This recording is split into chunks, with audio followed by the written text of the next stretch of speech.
What's up, everyone? So today I just wanted to give you a quick update about what's going on with me. So as you know, I've been looking for a job, and as I mentioned in my last video, I am no longer working where I have been working. So I never thought I would say this, but I'm going to be an Uber driver or Lyft. Haven't quite figured that out, maybe both. But I think I'm going to try that out for a while. Now, the reason for this is a few things. And the more that I think out this decision, I am like, why did I just never do this in the past? You know, being on YouTube, I have discovered that there is a possibility, as far as my channel long down the road, but there is a possibility that you can work for yourself, you can make your own hours, and potentially even make way more than I do at a standard office job. And I don't know why I never thought about that outside YouTube. Now, obviously, my final goal is to own my own properties and manage my own properties, and of course, with that, yes, I would have passive income. But I didn't really think about self-employment and the freedom that that brings before or outside of YouTube.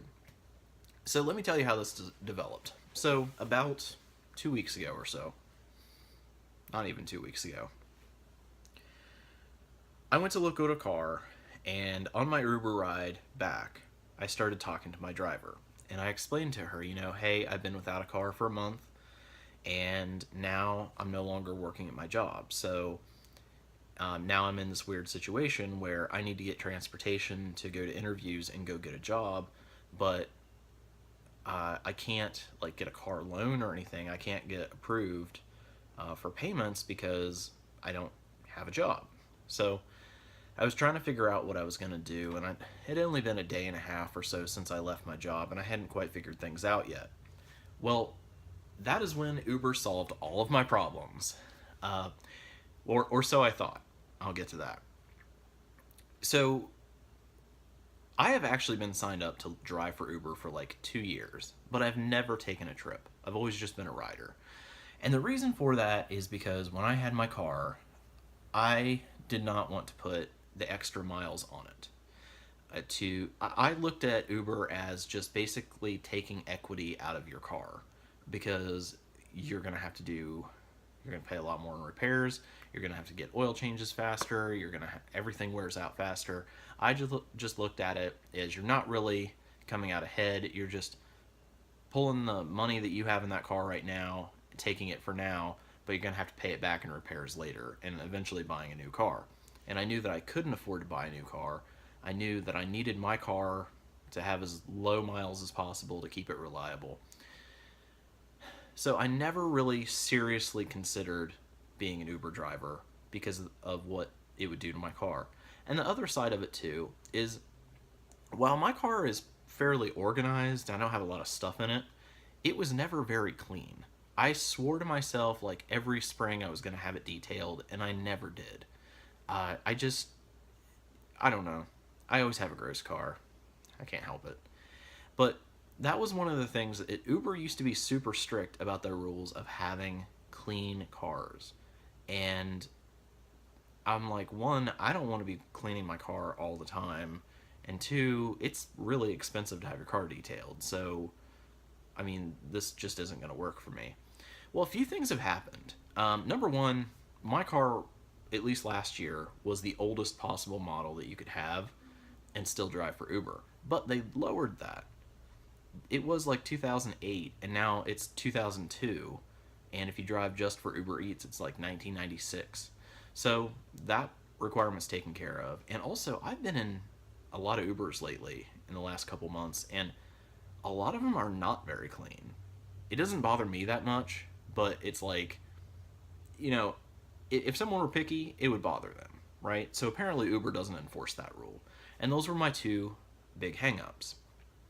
So I'm talking to this Uber driver on this trip, and I mentioned something about, like I'm in this tough situation. I don't know how I'm going to get a car because all the cars that I look at in the price range that I can afford are all junk. And she's like, you know what? Uber will buy you a car. And I'd heard of this before, But I'd also heard that like getting a car financed through Uber was like a really bad financial decision. I just never really looked into it enough to evaluate it for myself to see if I agreed with that. So I started thinking out the scenario and I'm like, okay, if Uber buys me a car and I knew that they deducted the payments from your check, I'm like, that gives me a job and it gives me a car. So on one hand, I'm saving money because if you get the car through them, they pay for the insurance. So it's like I can cancel my personal insurance. That saves me like $55 a month, and then I wouldn't have to. And I did also look into it. They have unlimited miles, so I was like, I could go back home, help my mom out, and I wouldn't have to rent a car to do that. So that'd save me a lot of money. And so I'm like, this might actually work out.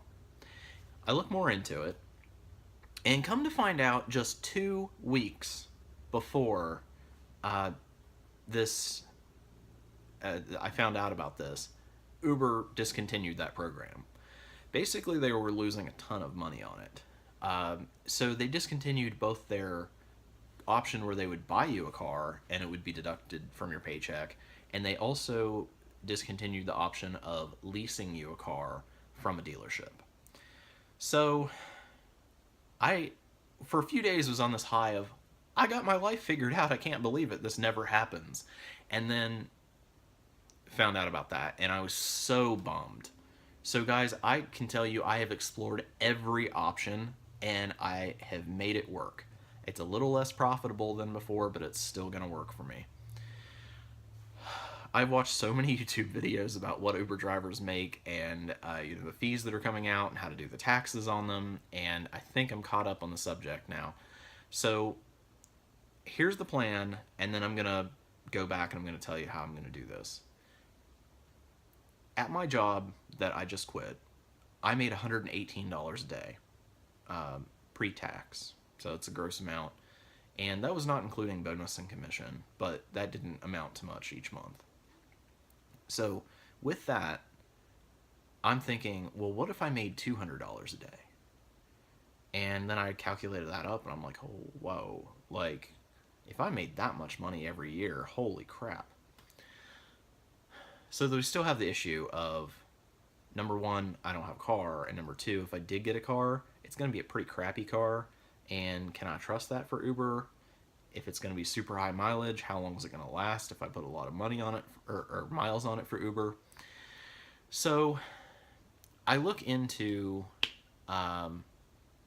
this rental program that Uber has with Hertz and with Enterprise, and I got pricing on it, and it's like $210 a week to rent a car from them. And I'm like, well, hell, that's a lot cheaper than just renting a car. Because if you rented a car for a week, I mean, it's going to be hundreds of dollars. So it's like a special rate. It was insurance included, unlimited mileage, and I'm like, well, I mean, that's perfect.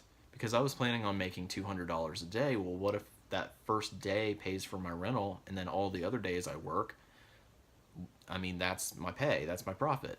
I'm like, this is a good deal. I can do this. And I was thinking, that's going to still get me a car. I don't have to walk to the grocery store. I can go home and help mom. I can not feel like I'm in a house prison all the time. So I'm like, this is really going to work for me. So I contacted Uber, their Green Light Center downtown in Columbus here. I don't know what's going on. Their phone number doesn't work. So I contacted them on Twitter, and I said, hey, I'm trying to figure out these rental options, but do I need to contact Hertz or Enterprise first, or do you guys set it up, or how does that work? And they're like, actually, we just discontinued that program as well. I'm like, of course they did. Of course they did.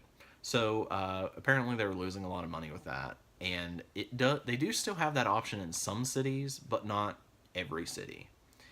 So then, believe it or not, Uber actually told me that I should go to Lyft, which is their main competitor. And Lyft, I contacted them, and basically it's the same thing. They just have a buy option, a lease option, and a rent option. And they just did away with all of them. Because basically they just kind of follow behind Uber and do whatever Uber does. There are a few differences. Lyft's a little better about some things, but for the most part, it's exactly like Uber. So, with that in mind, I'm bummed again, and I'm thinking, what am I going to do? Well, I found a third party option, and that is a company called HireCar. Now, HireCar is a platform where people who have an extra vehicle can list their vehicle on there and rent it out to people to use for car shares, which would be Uber and Lyft. Um, what this does is basically the person who you're renting the car from, the car is registered in their name, and they add you as a registered, I guess, user or whatever on their insurance. So you're covered under their personal insurance. And then HireCar provides, as part of their fee, they provide a commercial insurance for you as well. So you're covered both ways, whether you're using the app at the time or you're not using the app. I will say the only downside to this is the car that I found available and the person I've been in contact with. The car is a little bit more than I was planning on paying through that program with Uber and the rental car companies, but only by about $90 a month or a week. So it's a little more. It's going to take a little bit more than one day to pay it off, but it's a 2014. It's going to be, I don't have to worry about maintenance. I don't have to worry about any of that. The only other downside to this car is that they do cap the mileage on it, and then you have to pay per mile on anything over than that. So that will cut down on a little bit of how much I can drive for Uber, but obviously, like, I'm going to try to make this work because it'll get me a car to get around, it'll get me a car to go home. All my other time, I can be making money. And the thing about Uber is it has and Lyft, whichever one I go with, it really does have the potential to make me a lot more money. See, one of the things, and I didn't really even think about it like this until I found out about this opportunity, but one of the problems with my previous job was just that, like, okay, there you go, here's $118 a day, and that was just what I made. And if I wanted to make any more than that, I had to go get a second job, or I had to somehow, have a side hustle or something like that. With Uber, though, if I have, say, a bill coming up, let's say I need to make my student loan payment, because I do, but let's say I need to make that, so I can work extra long hours that weekend, and I can get that money to get that payment made. I can't do that here. So I feel like it's part of what I like so much about YouTube is that, like, your effort that you put into it directly impacts what you get out of it. And I don't feel that that's the case in most jobs. So I really like that aspect of it. Now, the other good thing about this is that you guys know I'm pretty good with taxes and with money. I don't honestly think I'm going to have to pay a whole lot of taxes. Now, obviously, you're a 1099 contractor for either Uber or Lyft, so they don't take taxes out. However, there are so many deductible expenses through this. Like, I won't be able to take the standard 60 cent per mile IRS deduction. Most drivers can, but since I'm renting my car, I can do actual expenses, right? So I can write off my gas. I can write out the actual rental of the car. I can write off the fees that Uber and Lyft charges. I can write off, like, so many things. Oh, like, I need to get a little thing to hold my phone for the navigation. Oh, and I have to increase the data plan on my phone to unlimited. And if I do that, that's got two good things too. Number one, that difference in the data plan is tax deductible, and that also means that if I have an unlimited data plan on my phone instead of the 3 gigs that I have now, that while I can write it off as a business expense, I can also live stream if you guys want to do that. I've been stuck to, if I'm going to live stream, I have to be at home on Wi-Fi. But now, if I go somewhere, if I'm out somewhere, you guys want to have a live stream of something, we can do that. So that's just an added benefit. So anyway, guys, so what I'm doing is I'm going through HireCar. I'm getting this car. I'm going to basically work for one day for free to pay that car off, but I get some benefits of it. The remaining I'm going to work for maybe 5 days a week after that, just depending on how money looks and how many rides I get and all that stuff. But I have the potential to really make a lot more than I was making before, even after you deduct paying for gas and all that stuff. I think I'm going to be okay, guys. And in fact, I might be more than okay. I might have just solved a lot of my problems. So I know until I get in there and I see how it is and things, it's going to be a little uncertain. But I think as far as the getting a job, getting a car, and getting my finances straightened out, this solves all of those things. Now, another thing that it does also solve is that it's going to help me meet a ton of people and make a lot of connections. I'm going to be able to promote this channel just by talking about it. I'm going to be able to make a lot of connections in town, so that, like, if I want to later on get another job back in the standard office business, I might make connections that I can do that. Also, if I need to go home to go to court for my mom, I don't have to worry about whether I can take a day off to do that. If I do have an interview, I don't have to do like I've done the last year, where I could only do interviews on Mondays. If I have an interview somewhere, I'll just sign out of the app and I'll go to my interview. I can do things in the middle of the day. It was really difficult with this last job because we got out of work at 5:30 and everything closed. If I had to go to the post office, I had to drive clear downtown to Grandview, technically, right near downtown.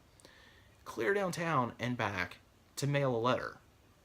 Now, obviously, that was only if I needed to send it certified. I can use a stamp on my own. But the point is, guys, that I think that this flexibility is going to be so valuable to me, that I'm going to be able to do this. And I love numbers. I love tracking tax stuff. I already do that for YouTube. I use QuickBooks Self-Employed. I'm going to get another subscription to that and use that for Uber. But I really think that while there might still be some things that I'm not saying that might go wrong, I think that this is a real opportunity and maybe a real shot. And keep in mind, guys, one of the things I really liked about my last job was the residents. So I'm not like most people that don't like their customers. I actually do, for the most part. So I'm really thinking this is going to solve a lot of things for me. So I'm not sure when, but I will give an update of how that goes. Maybe I'll do a video after my first day, or maybe it'll just be after a while. I'm not really sure. Let me know in the comments what you guys would prefer on that. But if any of you are out there have driven, whether full-time, part-time, I'd like to hear about it. I've got a couple friends that drive here in town, and I hear nothing but positive things. Okay, that's not true. I have one guy that goes on Snapchat and complains about all of his customers, but still, he makes really good money from it. So I'm hoping that this is something where it's really going to change my life. I know it's going to pay the bills, but I think it's going to do more than that. And guys, I've never had anything that did more than that. The best paying job I've ever had just paid the bills. So I think this really, really has the potential to change things for me. So hopefully this pulls through. I was already hired at Uber. I just got my Lyft background check back, and I'm good to go with them. Just got to get this car. I'm waiting on a check to clear, so it's probably going to be Tuesday before I can reserve that car. And then probably Tuesday, Wednesday, Thursday, somewhere around in that, is going to be my first trip. So yeah, we'll see how this goes. I really think it's going to go well, though. So make sure you like and subscribe. If this is your first time on my channel, I'm just updating you about my life, but you also follow along with my finances and my struggles and my journey to being financially independent and paying off my debt. So if you haven't subscribed yet, go ahead and click that subscribe button in the corner, and there'll be a link pop up in the last 20 seconds of the video as well. Thank you, guys. I will be posting weekly this month, and I'm going to have a more constructive video for you next week about one of two topics. I haven't decided yet, but both are kind of not life updates. They're more constructive, step-by-step how to do things. So thank you guys for watching, and I will catch you next week.